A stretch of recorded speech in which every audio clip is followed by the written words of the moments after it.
Coming up. If you are into BDSM and DDLG, this will be the kinkiest horror movie that you have ever watched.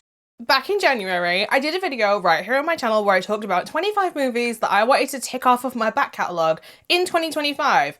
And on that list was Mum and Dad, which I swear is a trailer on one of the Saw movies here in the UK. Like, that's how long ago I remember seeing the trailer for this movie and how long it's been on my back catalogue. But it was one of the few movies that people said they'd be interested in seeing me review. So here we are, because this movie is often called brutal. But I think that there's probably a better word that I can come up with to describe this one, and you'll probably guess what it is by the end of the video. But if you don't know anything about Mum and Dad from 2008, let me quickly fill you in. Mum and Dad from 2008 is a British horror thriller.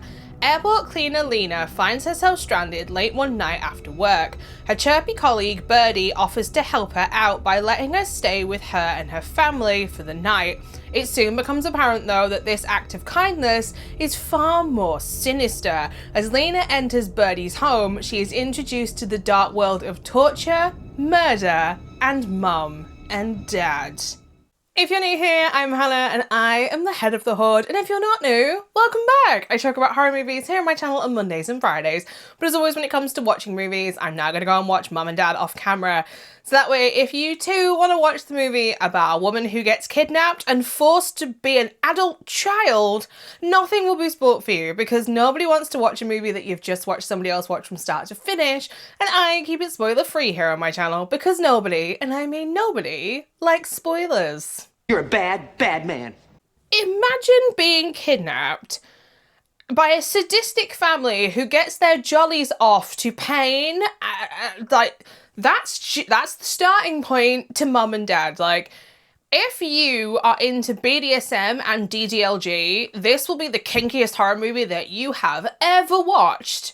To the rest of us, oh boy, is this not a comfortable one. Like, this kind of made my skin crawl just a little bit. I'm really uncomfortable. I was expecting this to be far more brutal and far more unpleasant than it actually was.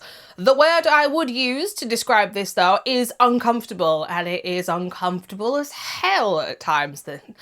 This plot revolves around Lena. She has started a brand new job as a cleaner at one of the London airports. I don't think it's ever revealed which one, but there are two of them if you didn't know, where she meets Birdie and her foster adopted brother. Birdie never shuts up. Her brother never says a damn word. So there you go. They're polar opposites from the get-go. Birdie one night decides that she's forgotten something and has to go back into work, which then causes Lena to miss the bus. Lena then decides that she's probably going to have to stay the night over at Birdie's house when Birdie invites her to stay, and there she enters the world of Mum and Dad. And it is from this point onwards that the words of Triple H come to mind, and that is, it's time to play the game, because it's all about the game and how you play it, because in order to stay alive in this, Lena has to become a mummy's girl. You either become a mummy's girl or a daddy's girl. Blech. Both of those statements sound so wrong coming out of it. Like, never in my life would you find me calling anybody that. But she has to play the game in order to stay alive. And this leads to some confrontations with Birdie, who I'll get into a little bit later, because Birdie is the favourite child in the family, and Birdie and Lena have a rivalry suddenly going on. Lena just wants to escape, and she is planning this all while playing the game. Like, yep, there's your plot. It's time to play the game. Like I said, this movie is designed to make you feel as uncomfortable as possible. Now, there are violent moments and there are gory moments, but most of them are saved up and spent in the final third of this movie, I would say. But there's still a fair share of violent moments sprinkled in and out, because let's just say, to keep Lena in line and in a submissive kind of way, they often use brutality. And this will not be okay for a lot of people, I know. There is a use of injections, so you've been warned. The horror in this movie, though, comes from the characters of Mum and Dad. They are played by Perry Benson, who plays Dad, and Dido Miles, who plays Mum. And you need to believe that these two characters are absolutely capable of what is going on in this movie. So it's a testament to these two characters because, dear God, are these two people terrifying if you met them in real life. Like, there is an expression here within the UK. I'm not sure if it's like a worldwide expression, but the expression is an iron fist in a velvet glove. And that is the absolute definition of mum in this. Mum is like sort of sweet and gentle and kind on the outside, but she can absolutely like turn on the push of a button and becomes like really sinister and really menacing, but she like verbally berates the adult kids that they've got, whereas dad is just aggressive, like whether he's being physical or verbal, like he is just aggressive 100% of the time.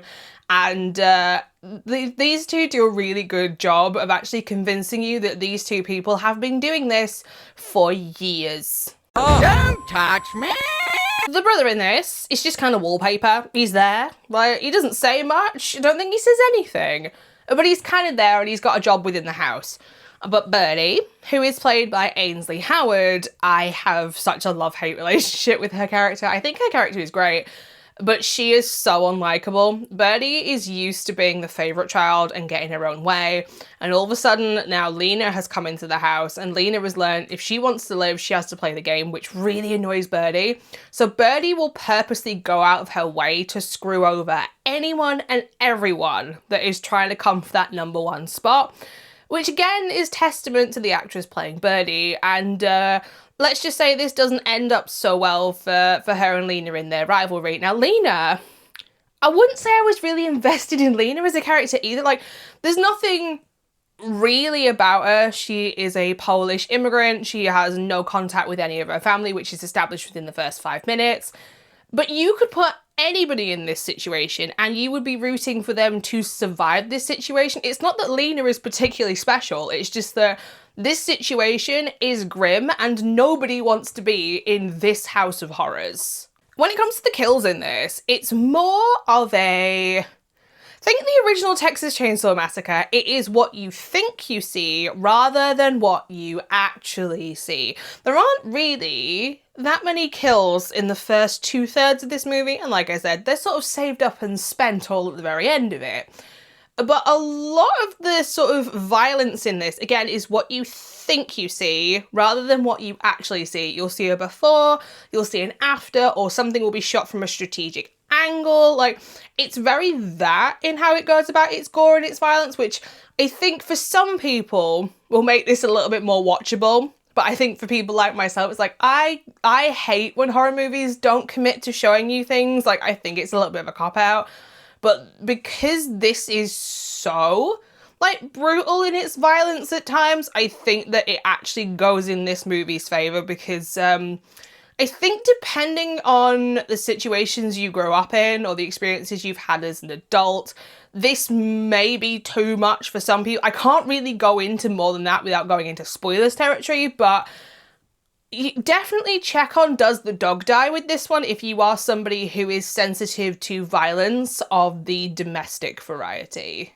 He's already dead. If you hate early 2000s CGI, don't worry, because there isn't any. All of the like gore and violence and all of this kind of thing in this movie is all done practically, and I can give that props because I'd rather something always go for a practical approach than going for bad CGI. And considering this was 2008, this could have been some really bad CGI, but it's not. There is a particular moment that I can think of with the practical effects to do with scars. I won't mention what exactly because it will be a spoiler, but I think that they're done reasonably well. I think that there's a lot of body parts in this movie and things that happen to people at the hands of Dad. I think they're all done reasonably well, but these also could be like generic chunks of meat that somebody has gone out and bought that day. It's, you know, they've gone for that approach and I can't say that I'm mad at it. It's also got a really like gritty and grungy feel to this movie. Like the house that this movie is set in is disgusting. It is so gross. It is filthy. Like, if you've played Resident Evil 7, like, this family could very easily be the British version of the Baker family from Resident Evil 7, just with slightly different dynamics between the family. But this house is disgusting and vile and makes the situation even worse. Like, you could put this situation in a, like, sparkly clean house and it would still be horrific to watch. But the fact that it is dirty and disgusting and gross, and the twist in this that I can't spoil, yeah, it's pretty grim to watch. Dirty.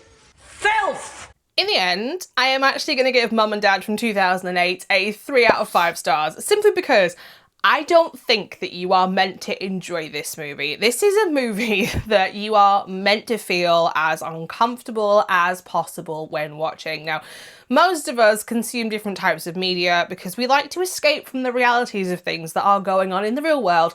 Nobody wants to escape into this situation or this scenario because, dear God, absolutely not.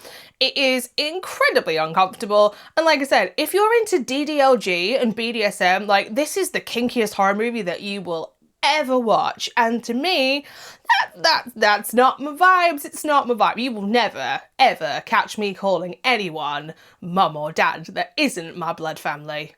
But my opinion isn't the only one that matters, which begs the question, should you watch Mum and Dad from 2008?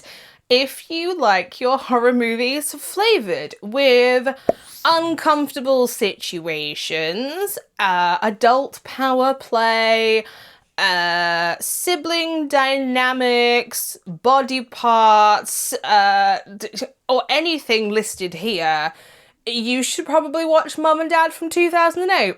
But like I said, it is not a comfortable watch.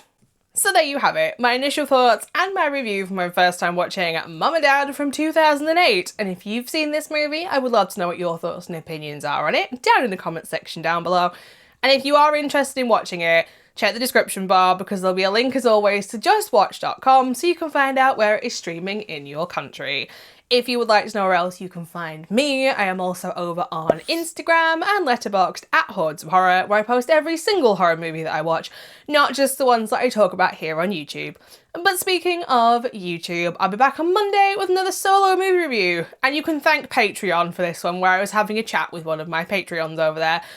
I have reviewed everything so far within the Pooniverse, and I have recently managed to get my hands on Peter Pan's Neverland Nightmare.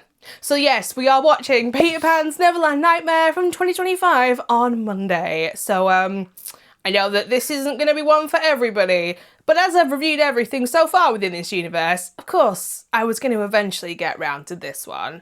So until next time, bye.